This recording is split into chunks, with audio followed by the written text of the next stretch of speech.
Good morning, students. How are you?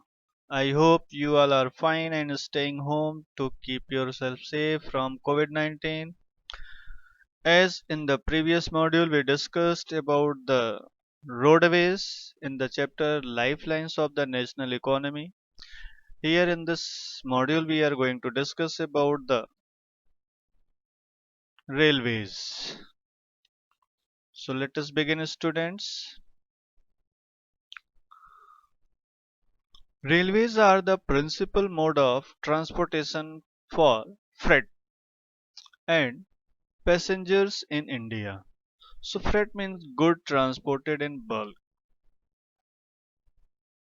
Railways also make it possible for people to conduct multifarious activities like business, sightseeing, pilgrimage, along with transportation of goods over longer distances.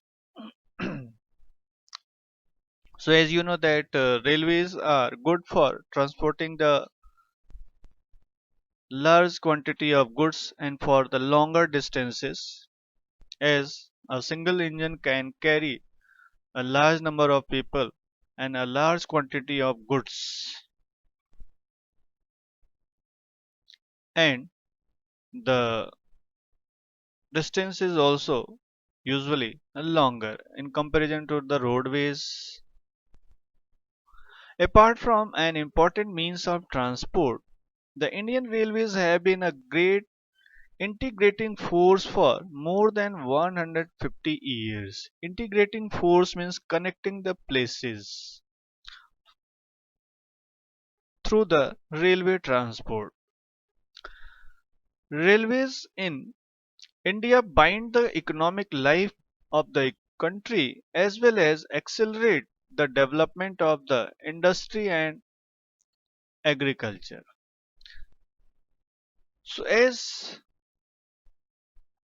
this railway bind the economic life means the people are interconnected in their economic life through the railways, and this railway helps to increase the speed of development of industries as well as agriculture, because both the places production of goods are there, and these goods should be carried from the place of production to the place of demand.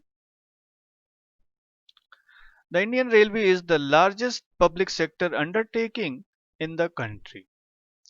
The first train streamed steamed off from Mumbai to Thane in 1853, covering a distance of 34 kilometers.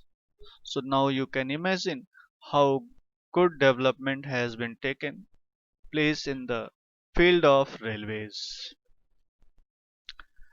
The Indian Railway is now recognized into 16 zones, and as in your NCERT books this 16 zone is given, but the different other sources are showing the 17 zones. As in this map you can see 17 zone has been located, and in this chart also you can see the central, eastern. Central is that Mumbai, eastern is Kolkata, the east central is Hajipur, east coast Bhubaneswar, northern New Delhi, north central Allahabad, northeastern Gorakhpur, northeast frontier Guwahati, northwestern Jaipur, southern Chennai, southeastern Kolkata, southeast central Bilaspur, south central Sikandrabad, southwestern Hubli, south coast Visakhapatnam, west central Jabalpur, and western Mumbai. So from central to western. So these are about 17 zones if you count here. 1, 2, 3, 4, 5, 6, 7, 8, 9, 10, 11, 12, 13, 14, 15, 16, and 17. So in the railway post website also this information is available. So we can understand that this is the information available on the railway site, so that 17 zones are there. The distribution pattern of railway network in the country has been largely influenced by physiographic and economic and administrative factors. As you know that distribution pattern is highly dependent on the physiographic, means the natural feature or the topography of the place highly influencing the distribution of railways. Economic, as there is as much as economic activity taking place, that place will be requiring the transportation of goods as well as the people from one place to another place. Similarly, administrative activities also will play important role in the transportation activity. The northern plains, with their vast level land, high population density, and rich agricultural resources, provide the most favorable condition for their growth. So this way, there is good network of railways in the northern India. However, a large number of rivers requiring construction of bridges across their wide beds posed some obstacle. So as you can see how difficult task is there crossing a big river system, and how there is a requirement of bridge construction across the river. Similarly in the hilly areas also. So in the hilly terrain of the peninsular region, railway tracks are laid through low hills, gaps, or tunnels. So wherever the requirement of tunnel is there, so there tunnels are created. Otherwise the railway is passing through the passes. Passes is that gap between the two hills, the low lying area through which the railway track can be passed, so that is passes.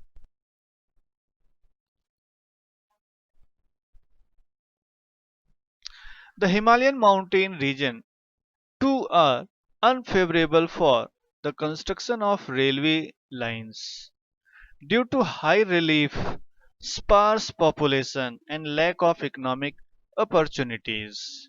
As all these three are a hindrance for development of railways in the Himalayan region, as the relief is highly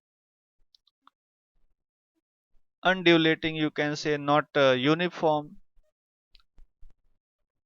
sparse population is also living very less in that area, and the economic activities are also very less taking place in that region, and opportunities also lesser.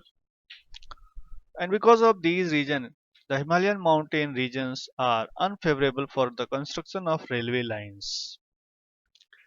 Likewise, it was difficult to lay railways line on sandy plains. Sandy plain, you know that the land is not stable due to the availability of sandy texture of soil. Swamp of Gujarat, forested tracts of Madhya Pradesh, Chhattisgarh, Odisha, and Jharkhand. All these are a difficulty for the development of railway lines. The contiguous stretch of Sahyadri could be crossed only through gaps of passes, that you can say ghats. Sahyadri is that the western ghat in peninsular region. So that Western Ghat is comparatively higher in the slope, and that is uniform in nature, means the altitude of that region is high and that hills are uniform, but that can be crossed through the passes only wherever the gaps are there between the hills. So through those gaps the railway tracks are passing. In recent time, the development of the Konkan Railway along the west coast has facilitated the movement of passengers and goods in this most important economic region of India.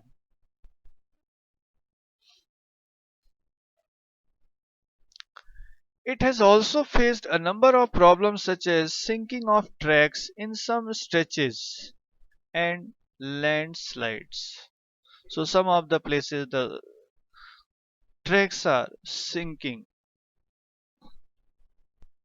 and landslide is also taking place. So this is a problem faced in the hilly region of the western coast in South India.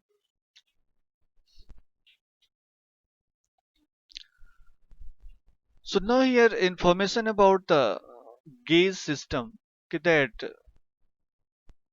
Indian Railway network runs on multiple gauge operations extending over 68,442 kilometer. So this is the length of railways, and there there are three types of gauge system existing. Gauge is the distance between the two rails, or you can say the distance between the two strips of that rails.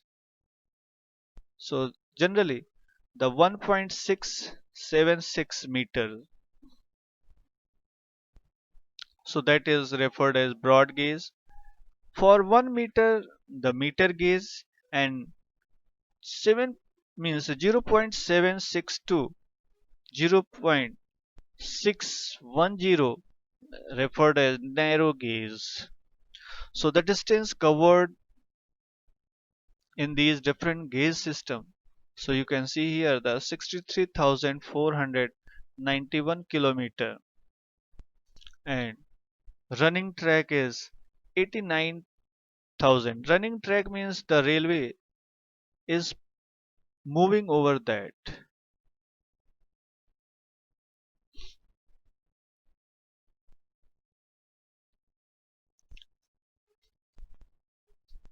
Now, today the railway have become more important in our national economy than all other means of transport put together.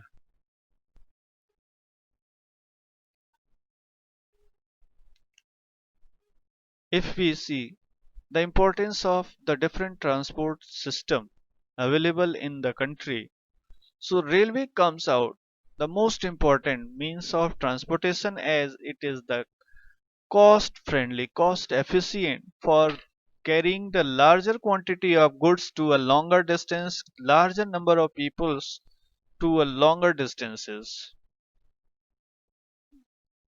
However, rail transport suffers from certain problem as well. So there are some problems are also faced by the railways, like many passengers travel without tickets. Most often it is seen if the people travel without ticket, and because of their ill practices, you can say, or you can say that misbehavior, the TTs are also not able to check them, not able to forbid them to use the railways.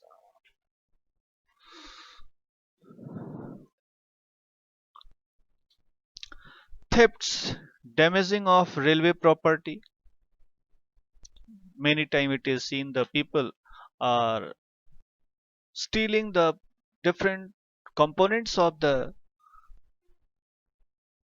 railways bogies, that sometimes they take away the fan lights, mirror, the switches, even the seat covers they take out by cutting through the blade. So these number of thefts has been observed, noticed, and damaging the property by breaking the different components of that railway bogies.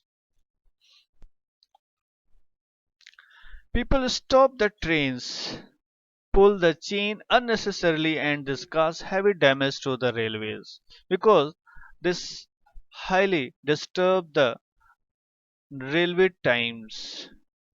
So time management of the railway is highly disturbed due to the unnecessarily pulling the chain, which chain is placed for the security purpose of the people sitting on the compartment, but they use it for their comfort, as if some of their family members is not able to reach timely, so they use this trick by pulling the chain of railway so that their near one and dear one can reach to the train. Think over it how we can help our railways in running as per the scheduled times. If we have such kind of practices, can we imagine that railway will reach to the destination timely? Often we blame to the railways only and we don't think about ourselves. The different activities which should not be taking place that are happening. So we should take care of this. So thank you students. This was all about the railways given in your syllabus. We'll meet in the next module with the another topics. Till then, thank you student. Bye bye students.